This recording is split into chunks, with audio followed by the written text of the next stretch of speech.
सोनापुर नाम के एक छोटे से गांव की, जहां हर कोई अपनी जिंदगी से समझौता कर लेता था।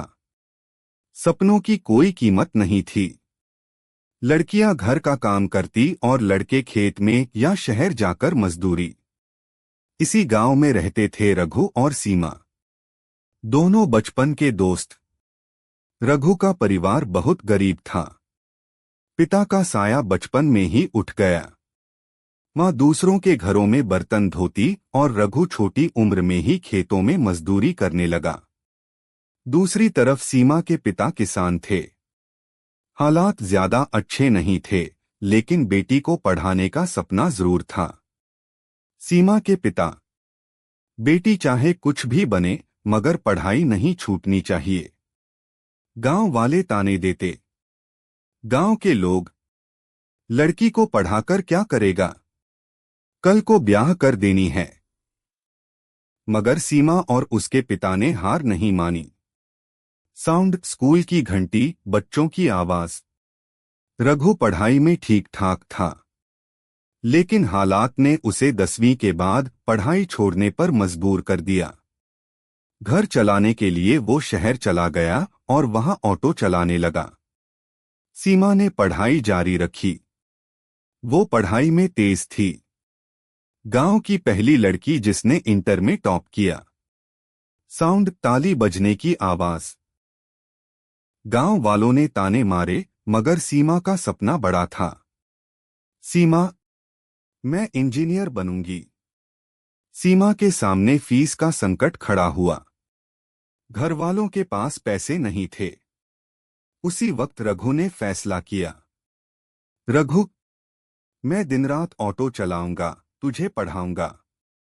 तेरा सपना मेरा सपना है। रघु ने दिन भर शहर में ऑटो चलाया। कभी कभी पेट्रोल भरवाने के पैसे नहीं होते थे। भूखे पेट रातें गुजारी। बारिश, धूप, सर्दी, हर हाल में सवारी ढूंढी। साउंड, बारिश की आवाज, ऑटो के हॉर्न। सीमा भी पढ़ाई में जुट गई। किताबें उधार लीं, पुरानी किताबों से पढ़ाई की। क्लास में सबसे आगे रही। कई बार घर से फोन आता, सीमा बेटा अब वापस आ जा, कहाँ अकेले पढ़ेगी। मगर सीमा ने जवाब दिया, मैं हार नहीं मानूंगी।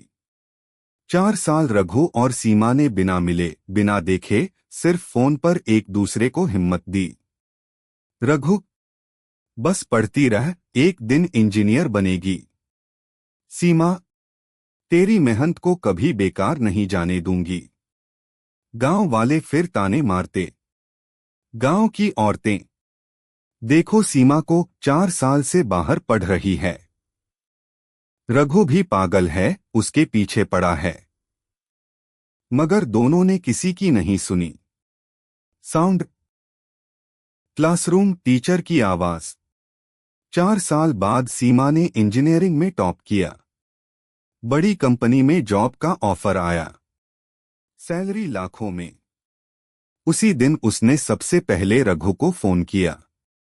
सीमा, रघु, मैं इंजीनियर बन गई। रघु, आंखों में आंसू, तेरे जैसी लड़की पर मुझे हमेशा गर्व रहेगा। साउंड, पटाखे फूटने की आवाज। दोनों की शादी हुई। गांव भर में दावत हुई। जो लोग पहले ताने मारते थे, वही अब मिसाल देने लगे। गांव वाले, देखो ऑटो वाला पति और इंजीनियर बीवी। अब सीमा बड़ी कंपनी में काम करती है। मगर आज भी गांव आकर वहां की लड़कियों को पढ़ने के लिए प्रेरित करती है।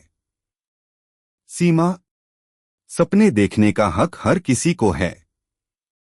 बस हालात से लड़ना पड़ता है। रघु अब भी ऑटो चलाता है, मगर अब लोगों की इज्जत और प्यार के साथ। रघु, मैं ऑटो चलाता हूं और मेरी बीवी इंजीनियर है। अब गांव में लड़कियां सीमा को देखकर पढ़ने लगी हैं। लोग अपने बच्चों को पढ़ाने लगे।